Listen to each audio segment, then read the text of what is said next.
Eh, bueno, hola, nosotros somos David y Paola y les vamos a hablar sobre la ética profesional y el código deontológico para psicólogos. Entonces, primero vamos a iniciar diciendo cuál es la definición de ética profesional, a qué se refiere a qué se refiere uno cuando habla de ética profesional, y la ética profesional se refiere al conjunto de principios y reglas que regulan y guían la actividad de cualquier profesional. Entonces son como los deberes y derechos profesionales que cada actividad debe, debe tener. Entonces, para la campaña que nosotros vamos a hacer, va a ser una campaña donde el objetivo primero es entender qué entiende la sociedad por ética profesional, especialmente en los psicólogos. Todo nuestro objetivo es como concientizar a las personas de que una práctica profesional, de que cualquier práctica profesional está regida por principios, deberes, derechos y normas que se deben cumplir para que las relaciones profesionales tengan un ambiente ameno y se pueda garantizar el éxito de cualquier relación, ya sea entre cliente y vendedor o entre paciente y terapeuta. Entonces, nuestro público objetivo es el público en general, no solo profesionales de la psicología, sino también personas a las que podamos concientizar sobre la importancia de ir a terapia y de que cuando hay una buena ética profesional, una buena práctica, una ética profesional, esa relación puede ser totalmente exitosa.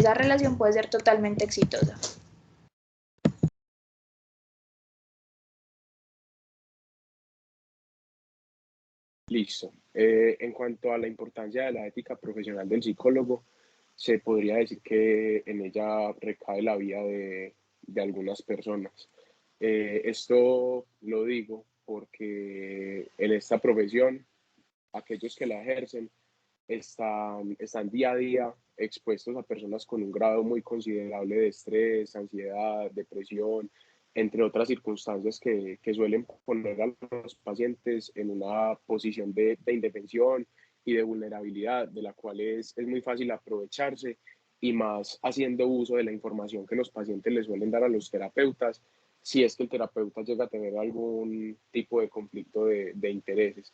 Es por esto que en el caso de que se presente algún tipo de intereses, por ejemplo, en conflicto de intereses de tipo romántico, pues lo primero que debe de hacer el psicólogo, basándose en los códigos deontológicos de su profesión, es remitir al paciente a donde otro profesional.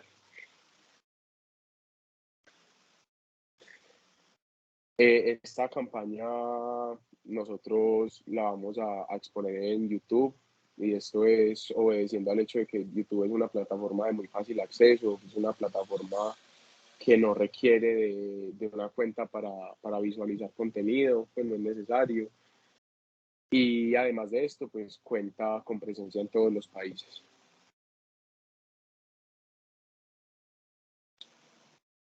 Ahora, en cuanto a los códigos deontológicos que aplican al ejercicio de los profesionales de la salud mental, nos encontramos con que esto responden principalmente a 6 dimensiones.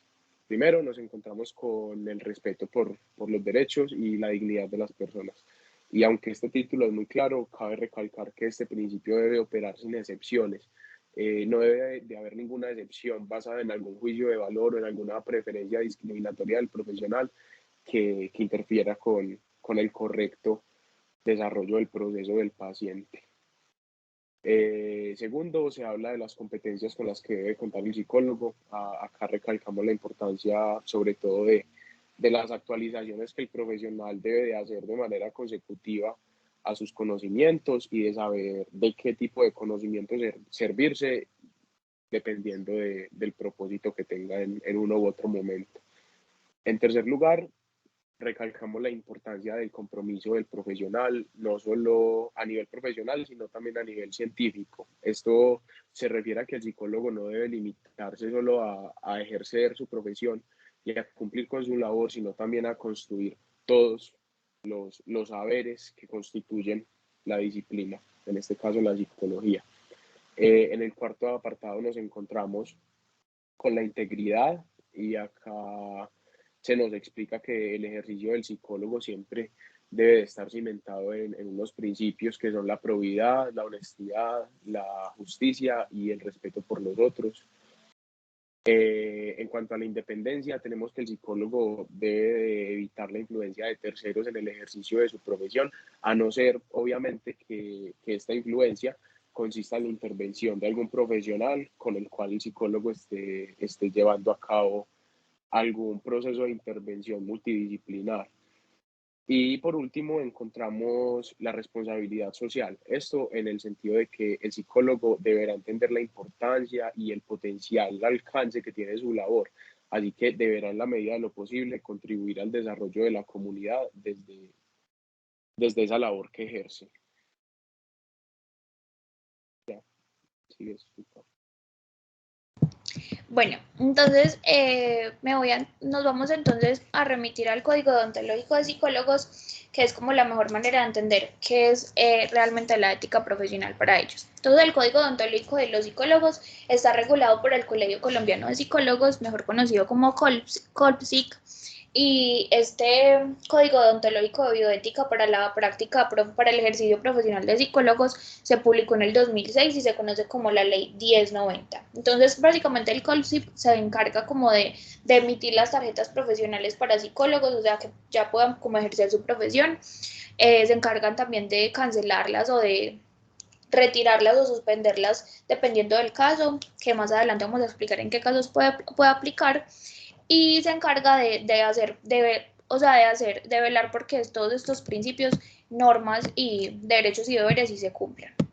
Entonces, lo que les hablaba hoy de los principios está como contemplado en el artículo 1, en el primer capítulo, perdón, del código deontológico. Yo les voy a hablar del capítulo segundo y el capítulo tercero, que abarca las normas éticas del psicólogo.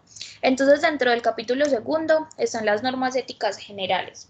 Dentro de este capítulo, entonces, están 4 artículos. El primero hace referencia a la aplicabilidad del código, el octavo artículo hace referencia a los límites de acción del código de ética, el noveno al respeto por los otros y el décimo la prestación de servicios y competencia.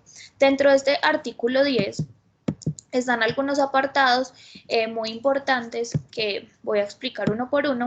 El primero recibe el nombre de aspectos generales y aborda básicamente el esfuerzo continuo que deben hacer los psicólogos por estar actualizados en cuanto a los conocimientos, en cuanto a los nuevos estudios, para poder emplear en terapias.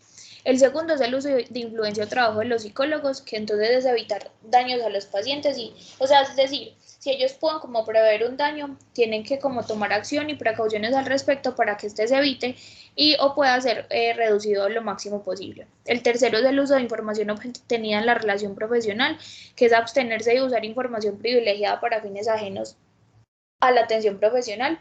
El cuarto es la prestación de servicios a requerimiento de terceros, que es como clarificar inicialmente cuál es la naturaleza de esa relación y los límites de confidencialidad que deben haber, que más adelante vamos a hablar de ellos. El cuarto es consultas, asesorías y derivaciones, que básicamente se trata sobre promover el trabajo inter o multidisciplinario cuando esté indicado, es decir, si está abordando un trastorno de la alimentación, entonces es importante que el psicólogo remita al paciente a donde un nutricionista o donde un nutriólogo.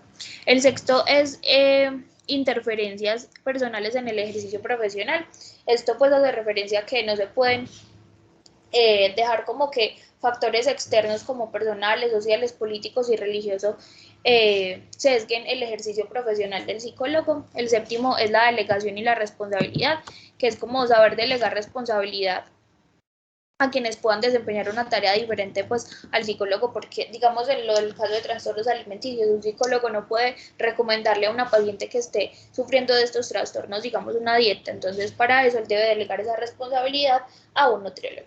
El octavo es los honorarios y acuerdos financieros. Entonces, desde el principio, inicialmente, hay que acordar cuáles son las formas y las condiciones de pago y cuáles van a ser los horarios en los que se va a llevar a cabo la terapia. Digamos que hay unos casos, cualquier terapia siempre debe estar expuesta a un sistema de financiamiento de remuneración monetaria. Sin embargo, hay casos en los que se pueden hacer algunas excepciones y es algo como acordado entre ambas partes, entre el paciente y el psicólogo, que pueda haber, o sea, que sea otra alternativa que no sea monetaria para que el cliente pague las sesiones. Y el último apartado es la documentación del trabajo personal y científico. Entonces, esto básicamente se hace hace referencia a que el psicólogo debe documentar y debe difundir la actividad profesional que él está practicando. Digamos que si es para otros, que si él se cambió de psicólogo, entonces como que poderle entregar esta documentación al paciente para que él se la lleve como a otro psicólogo. En este entonces se debe hacer claridad de que no se pueden transgredir los principios y las normas de confidencialidad las que el psicólogo está obligado a practicar por el código deontológico. Más adelante pues les voy a hablar cuáles son los límites de confidencialidad que no se pueden pasar. El tercer capítulo es el que aborda las normas éticas ya no generales como el anterior, sino las normas éticas más específicas y son aspectos relativos como a su relación con el cliente. Entonces, este aborda el artículo 11 y y dentro de ellas están como el bienestar del cliente, la atención al cliente, la objetividad con todos los clientes, o sea, que todos los clientes sean tratados por igual, la honestidad y la sinceridad que se debe tener en terapia, el secreto profesional que ya se va a explicar cuándo se debe haber, la confidencialidad que también se va a explicar, el respeto a la libre elección, a la autonomía del cliente, las interconsultas, derivaciones y trabajo en equipo, que es cuando se debe remitir a otro especialista, la interrupción de los servicios cuando el cliente lo decida, cuando el paciente lo decida, o cuando el psicólogo también lo decía, que digamos es como por respetar su ética profesional, que decida ya no seguir viendo a ese paciente. Y el término de la relación profesional, que es como intentar terminar esa relación en los mejores términos posibles, cuando cualquiera de las partes lo decida. Entonces, como les estaba comentando, hay unas sanciones que aplican si se infringe la ley como psicólogo. Entonces, digamos que hay 4 tipos de sanciones. Está la amonestación verbal de carácter privado, está la amonestación escrita también de carácter privado, la censura escrita de carácter público y la suspensión temporal del ejercicio de la psicología. Puede ser suspensión temporal o permanente, cualquiera de las dos. Entonces, digamos que esto aplica cuando un psicólogo viola alguno de sus principios, alguna de las normas, alguno de los deberes que tiene, atenta contra alguno de los derechos del cliente. Entonces, estas son las etapas en las que se debe desarrollar el proceso. Primero está pues el inicio del proceso, que es cuando se da la situación y se presenta una queja que debe ser por escrita por cualquiera de las partes, pues, por el paciente. Está la investigación preliminar, que es una etapa que tiene una duración de 2 meses y es en la que se deben como presentar ya pruebas escritas, se deben presentar como cualquier tipo de pruebas para analizar bien el caso. Luego se da una investigación formal, que es cuando ya se da como la recepción de esa queja y con todos los materiales adjuntos ya se da como una investigación más formal. Está la etapa de descargos, que es cuando se le notifica al profesional sobre el proceso que hay en su contra, y ya está una segunda instancia, que es cuando ya se considera como incluir al Tribunal Nacional para tomar la decisión. Entonces esas son como las formas de sanción que se pueden dar si un psicólogo pues infringe la ley que tiene como profesional. Eso es muy delicado y de hecho vamos a hablar como de 2 casos. El primero, de 2 casos que tuvieron lugar como por infringir esta ley. El primero es que pues los pacientes eran una pareja de esposos y ellos pues fueron a terapia porque no podían tener hijos, llevaban como 7 años intentando tener hijos. En la terapia la psicóloga se dio cuenta que iban a tener hijos por las prácticas religiosas del señor, porque la señora no quería tener hijos, sin embargo, pues ella por complacer a su esposo iba a acceder. Entonces, cuando la psicóloga se dio cuenta de eso, como ella no practicaba ninguna religión, simplemente decidió que no quería seguir con ellos en terapia porque no compartían como los mismos ideales religiosos. Eso es un caso donde los pacientes, si ponen la queja, se puede dar como se puede dar una de esas 4 sanciones posibles eh, que existen, y ya hoy les va a abordar otro casito.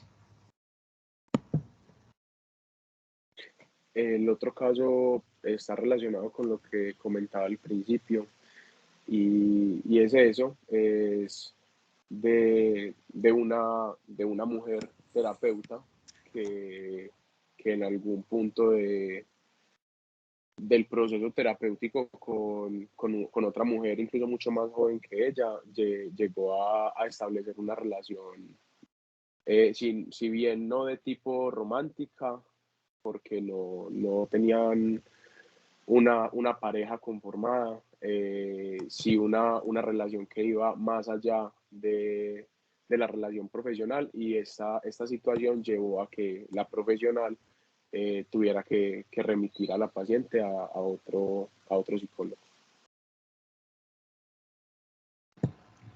Listo, entonces esa fue nuestra presentación sobre ética profesional. Muchísimas gracias.